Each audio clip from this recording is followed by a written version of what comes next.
On attendait une petite explication entre poids lourds pour cette étape escarpée. C'est finalement un jeune premier qui a animé la course. Champion du monde espoir en 2012 en battant Brian Kocar, le Kazakh Alexei Loutchenko, 23 ans, confirme son potentiel.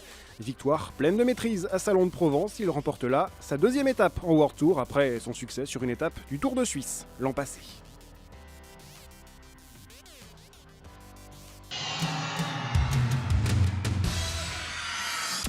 À 500 km de l'arrivée de ce Paris-Nice, le maillot jaune de Michael Matthews est plus que jamais menacé. Et pour cause, un défi de taille attend l'Australien sur cette antépénultième étape, franchir sans encombre le Mont Ventoux, placé à 127 km de l'arrivée.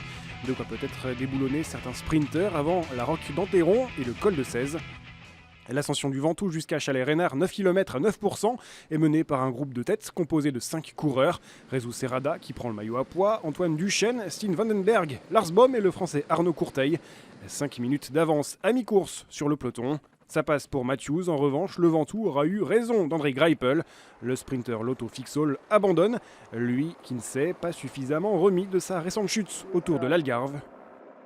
À l'approche du col du Pointu, le peloton se décide à accélérer, un contexte qui va pousser le Québécois Antoine Duchesne à quitter ses compagnons d'échappée dans la côte de la Roque d'Anteron. Le coureur Direct Energy a passé la journée en tête et commence à caler dans la dernière difficulté du jour, le col de 16.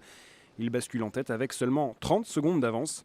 Ce sera insuffisant. Les 25 derniers kilomètres forment un toboggan dénué de toute difficulté. Les favoris restent calmes dans le peloton. Une seule attaque, elle est tentée par Alexei Loutchenko. Astana qui veut décidément dynamiter la course. Lars Boom était présent dans l'échappée matinale. À bout de force, Duchesne ne peut résister au Kazakh à 15 km de l'arrivée. Face à la fougue de Loutchenko, le peloton paraît bien trop désinvolte. 30 secondes d'avance à 5 km de la ligne pour le Kazakh.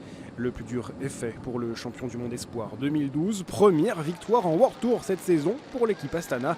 Loutchenko passe tout proche de prendre le maillot jaune, car 19 secondes plus tard, Alexander Kristoff règle le sprint devant Michael Matthews. L'Australien s'en sort bien, il reste leader pour seulement 6 secondes de mieux que le jeune Kazakh.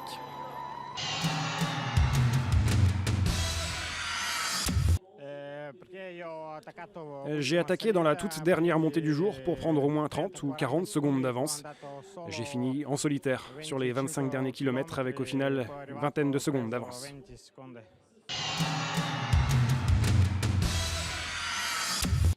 Sans doute un péché de jeunesse, Alexei Loutchenko s'est un peu relevé pour fêter sa victoire.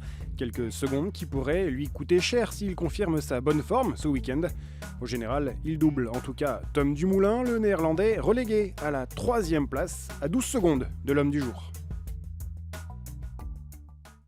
Le Paris-Nice touche au but, entré dans les Alpes-Maritimes ce samedi, 177 km de promenade dans l'arrière-pays niçois. Sans nul doute, l'étape la plus éprouvante de l'épreuve avec pas moins de 7 difficultés de deuxième et première catégorie. Point culminant de la journée et sans doute point d'orgue de la bataille entre favoris, l'ascension vers le sanctuaire de la Madone d'Utel, 15 km de grimpette à 6% de moyenne, avec des passages à plus de 9%. Think of what people say to go ahead, live your life with no regard to what is said. Hey, to what is said.